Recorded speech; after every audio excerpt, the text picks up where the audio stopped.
Billy Harvey. Hey there, this is Rob Ruckus. Hey, it's Tony from Fastball. Hey, it's Ben McKelvey. Hey guys, it's Matt here from the White Lakes. What's up everybody, Jacob from the Big News. Hey guys, it's Nick Collins here from The Effect and Better Strangers. Check me out at Almost Famous Magazine. Buzzing from our clips to be dropping on Almost Famous Magazine. Check out Almost Famous Magazine. You can find more clips from my interview with Almost Famous Magazine. 3, 2, 1, 0, and liftoff.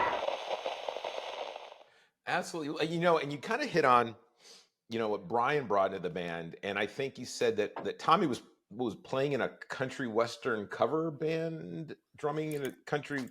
I mean, it sounds like everybody brought different styles and influences together and were able to congeal to create the sound of Cyberiam, which is, you know, it's again, going back to that idea that I think especially aspiring artists sometimes miss out on because they go down an avenue.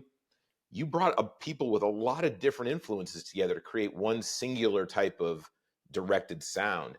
What were everybody's, you know, contributions there? You know, what did Prinkle bring? Yeah, because I think what's cool, or what at least what I love when I listen back to what we create, is you have Tommy plays drums in one of the biggest Tool tribute bands on the planet. It's called Lateralis, and he can play every Tool song ever written as good as Danny Carey can play it. Like, he's that good, and he plays it to the beat. He has every same pad and cymbal, and everything's the same setup. It's incredible. Even the same artwork on the skins and stuff. And so he brings that what I call the override riff to the band, where we'll be doing a riff in 5 and he'll start playing a riff, an overriding beat in 7, and it might not catch round to the bar, you know, till 30 beats later or 35 beats later type of a thing. He brings that kind of craziness of just incredible timing knowledge to the band. And then you've got Brian, who basically is a Rush fanatic, so his tone is very guttural and thick and big, and writes in a style that's very like that. And then Frank comes from a very classical world, like Jordan from Dream Theater. They studied together, so he has that. He always wants to go down that neoclassical route. And then you put all that together with me, and I've got this huge pop world. I always want to get back to the melody, but then I want to go wild and then get back to the melody. So I think that's how, when you hear Cyberiam, you'll realize that we kind of love to have these little spurts, but then we love to get back to something that you'll be humming for the next 3 days in your head. Well, no, that leads me to where I want to go with this conversation. And trust me, that wasn't set up, but you set it up perfectly. Yes. You know, this new album, which is not only a collaboration on the artwork as well as within the band, but it explores some new ground for the band. I mean, this is the first year three albums that has a female singing a lead. You know, her name's Rosie. Tell us the story of how she came in and how you felt that, you know, you got this testosterone-filled 4-guy, you know, prog rock band, right? Where your audience tends to be very male also, to bring in a female voice and add her kind of a softness but an edge to it that you don't normally hear in prog. It sort of fitted perfectly together, and it wasn't meant to be, I'm not taking away from Rosie at all. It wasn't really meant to be a singing part. It was meant to be a monologue part that's still in the song. If you listen, there's a monologue, because I wrote, the lyrics are about... Oh, we got trolls playing in the background. Sorry about that. That's another song from our album, by the way. We're gonna get there in a minute. I accidentally was trying to rerun. Yeah. No worries. So Are You There is about, I wanted to write a song from the perspective of a little girl who's been kidnapped. And each verse is, the first verse is about right before she's killed, and the second verse is after she's dead. And it's like a after the grave monologue versus a pre being killed monologue. I know it sounds really dark, but I love taking weird concepts and going for it.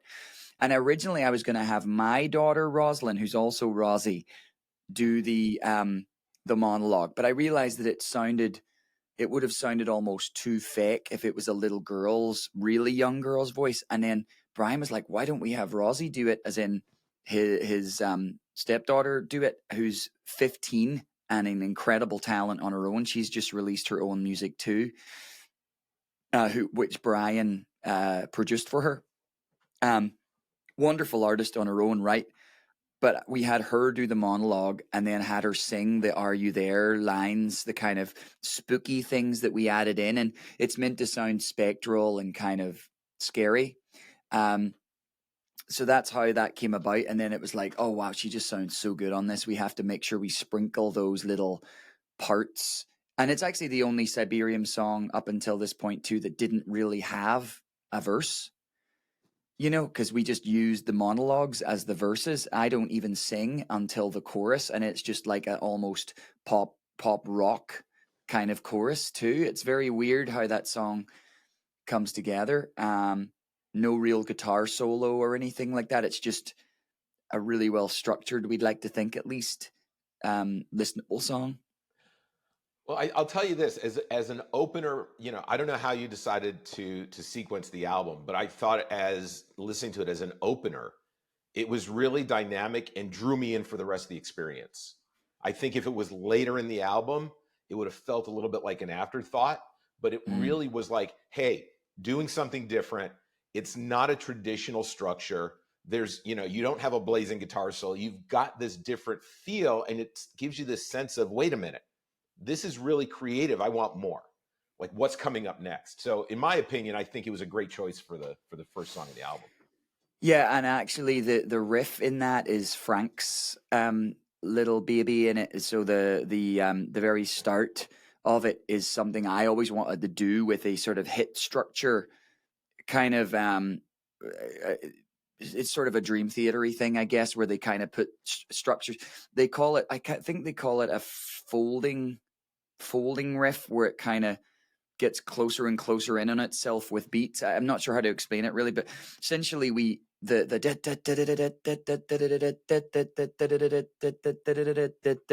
was Frank's idea, and I was like, man, I don't know if can we put that in with just that one beat changing each time? It's so crazy.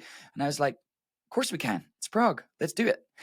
And it's just weird that it starts like that and then goes into this beautiful smooth verse and a beautiful happy, or not happy chorus, but big vocal open noted chorus. I like how that you kind of get a little bit of everything, but a little bit of new stuff that you haven't heard before, all in the first song. Yeah, no, it was a great way to start. A great way to start the experience. I have picked a couple of other songs that I'd like to go through, and I think to give everyone a little sample, we'll just play a little bit of it. We'll look a little goofy sitting here rocking out ourselves, but we'll get 20 or 30 seconds in just to give a little flavor, and then I want to dive deeper into some of what's on the song. So we will start with Trolls. Sure. I've got that queued up. So let's see if I can hit the button the correct way.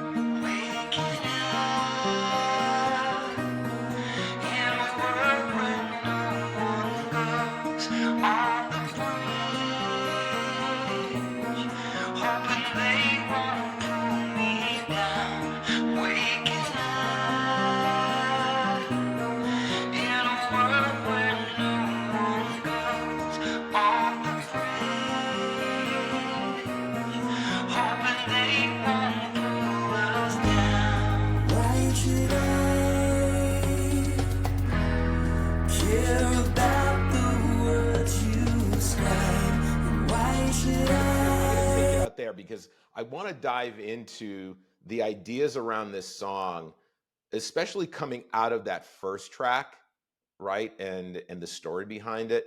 You know, cyberbullying is kind of, as I understand it, the theme around the song. But tell us, where'd you start with that idea, and where it takes us? Because you say the word bullying, right? And it's you know, it's unfortunately it's a harsh thing. But that song starts so gently. Like, how'd you decide to juxtapose all that together? There's a lot there, but I'm fascinated by the creation of it. The thing about Trolls is that piece of music and melody is actually the first thing I ever wrote for Cyberiam. The first thing.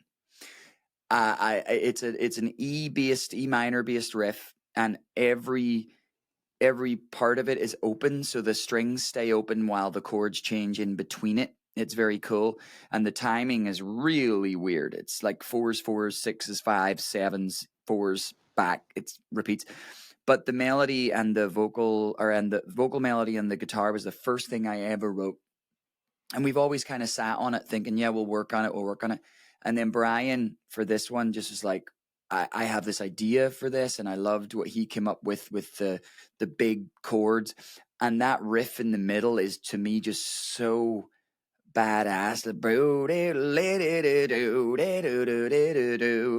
I love it when somebody writes a riff that I would never have come up with myself, and then it ends up being part of something we do, because every time it gets to it, I'm like, oh, you can see it when you watch me play live. My face gets scrunched into all these like these sort of orgasmic spaces where I'm like, oh, I love that note. Oh, because that's how I feel about that riff in the middle of Trolls. And then I felt like it had to have a screaming big melodic solo.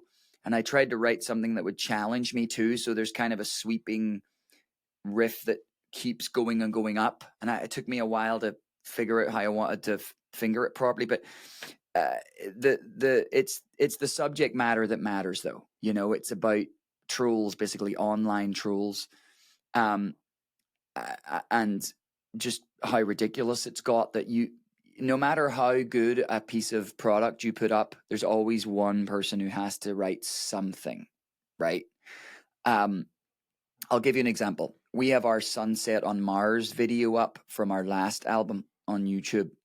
And it did really well for us, at least, you know, a few thousand views and stuff. And it's all about the concept of like 100 years from now, we're taking pictures back from Mars, looking at the sunset with Earth in between, right? It's like amazing, because the Mars rover actually took that photo called Sunset on Mars. And there's all these great likes, you know, hundreds of likes and 0 dislikes. And then this one guy the other day posts some stupid conspiracy nonsense on it, because he just can't resist. He's like, you know, we've never even left the orbit, right? Like even NASA says so. And I just couldn't resist. And I wrote back, you know, I bet you've never left your bedroom. And all he wrote back was touche.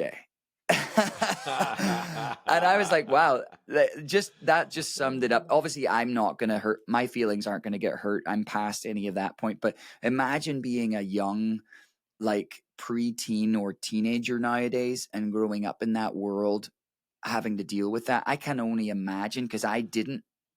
So. Yeah, no, it's interesting. Before we get to the next song, I'll just say that I was listening to some news yesterday, and they were talking about, you know, if you think about it, you know, younger generation than us, kids who have come up in the last 20, 25 years, how have they learned even our language? And it's mainly through texting, and it's very transactional, and it's very straight to a point, but not conversational. And I see that a lot of that trolling comes from people who tend to be non-conversational. They just want to get to a point. They don't care how it's taken, if it hurts or if it helps. And it's very transactional.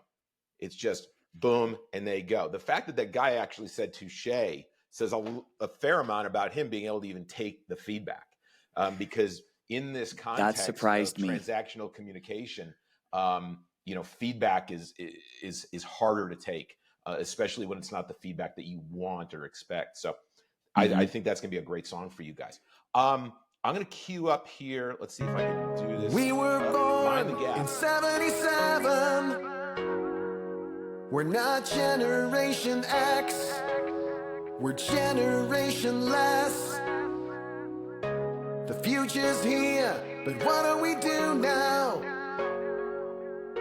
Where's our flying cars and holidays on Mars? We were told as grown-ups we'd save the world.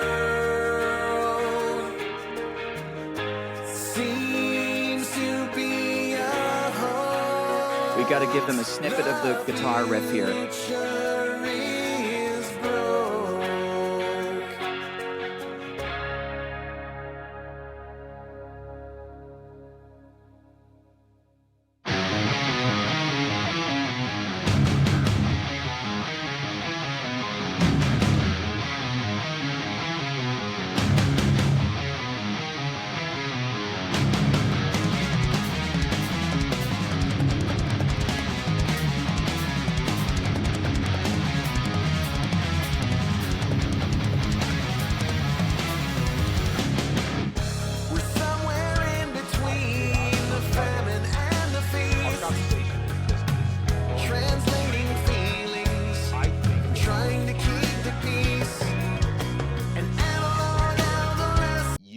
Building, like we just talked about, other generations, expectations, right? We came from trolls, which is what a lot of people are living through these days, into this light and gentle. We had expectations. I mean, we all believed the Jetsons were going to be happening right now, right?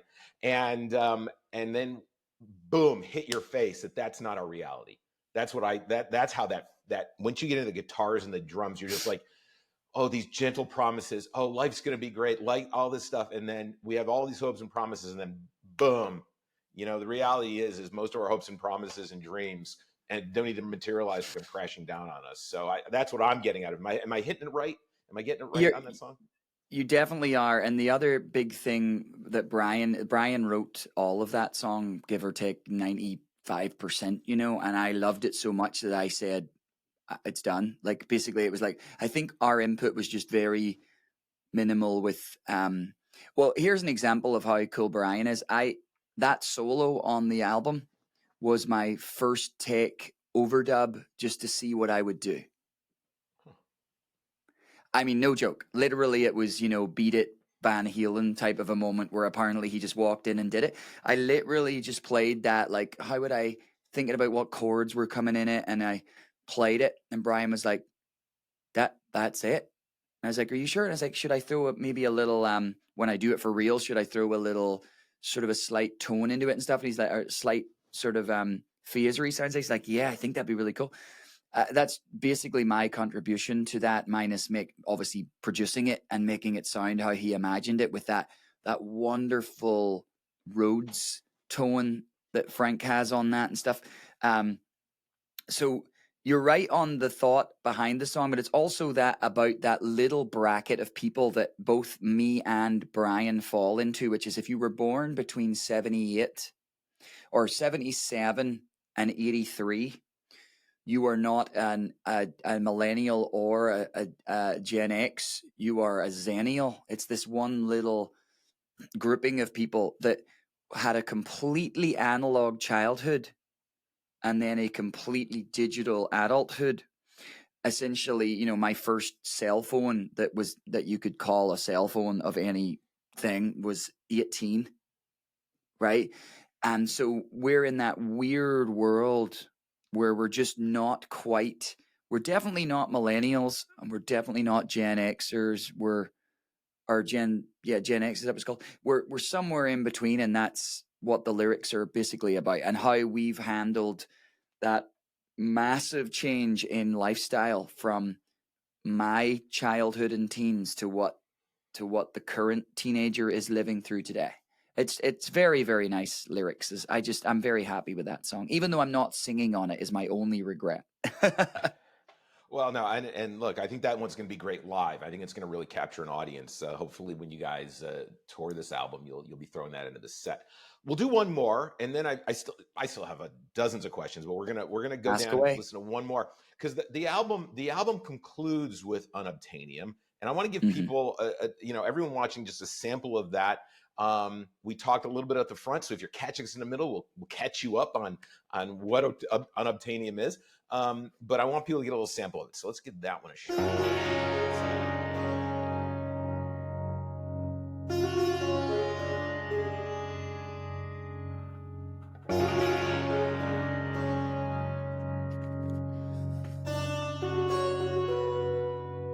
I love this feel off the front of it.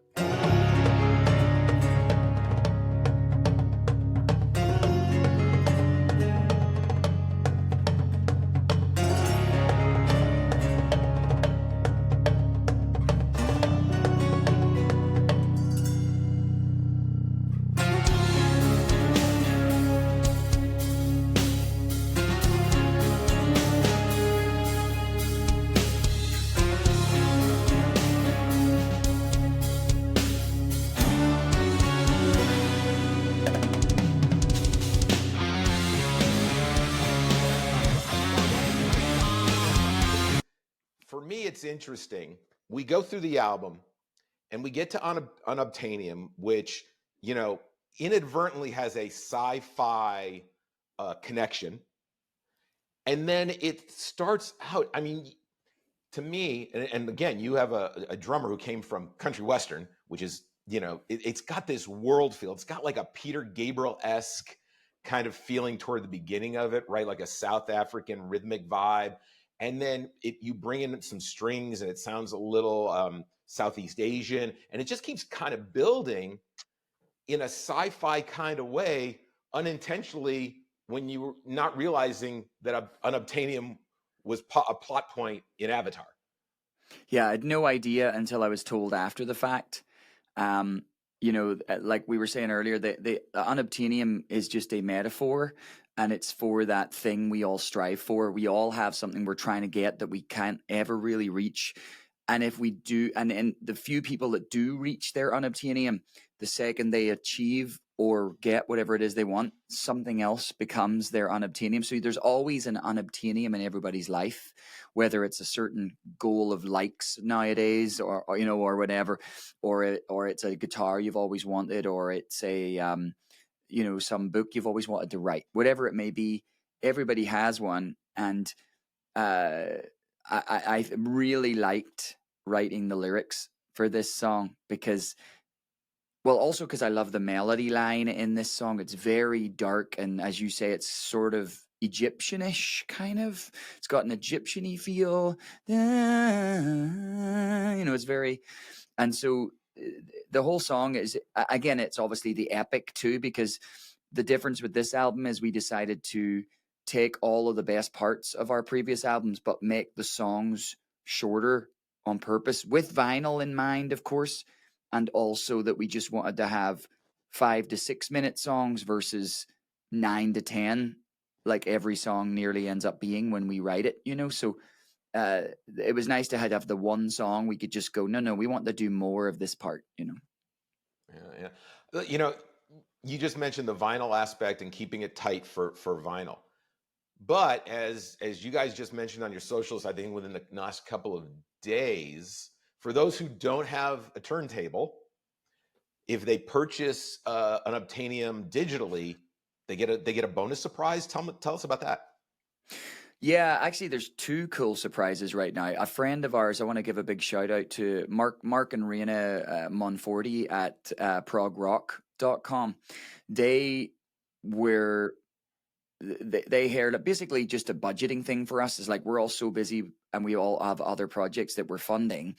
So the funding of Cyberiam kind of falls on me at the moment, and for the most part. And I was like, I just have too much stuff to buy for like Simple, and like we've got a whole summer's worth of merchandise to buy and all this kind of stuff. It's like, we can only do vinyl this time. And I was like, we really wanted to do vinyl because we'd never done vinyl on all previous 6 products.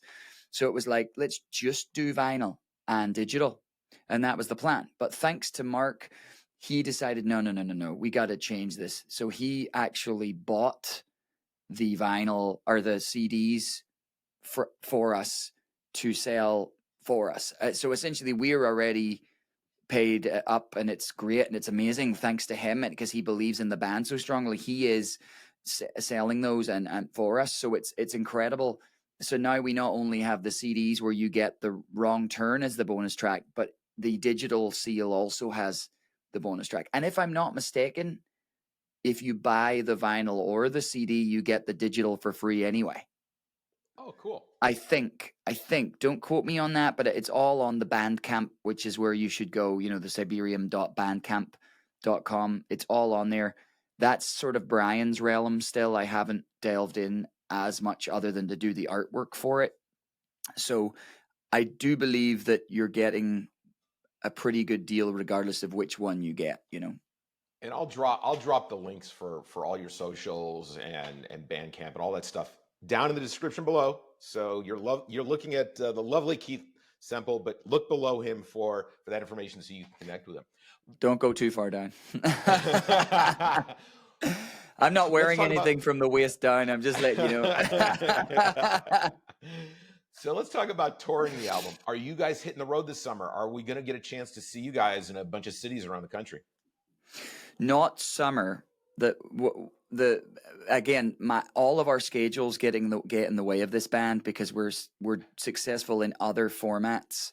Tommy runs an entire university basically and runs the entire entertainment side of it.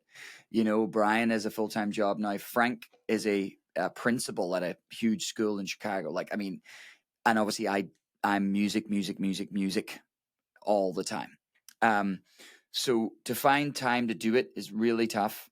We were thinking fall, but even then we would have to split up the tours to like East Coast, West Coast, and so on. So we're thinking we'd do like Florida up and round Canada down to Chicago, and then we would do Texas over and up and finish in Seattle, Vancouver, and so on. So there'd be those two things, and it'd be sort of a 10-day each, 12-day each. That's the only way we can really tour as a band at the moment. And it's the toughest part of this whole thing for us is to try to find time to get out on the road for everyone. And obviously after our amazing experiences with Riverside and Pineapple Thief, we realized not only can we do this, but the response to our music live was incredible. I mean, think about it. 99% of the people in those venues had never heard of us, but they really reacted to us. And I'm like, we know we have a product that people would like if they hear it. So that's exciting,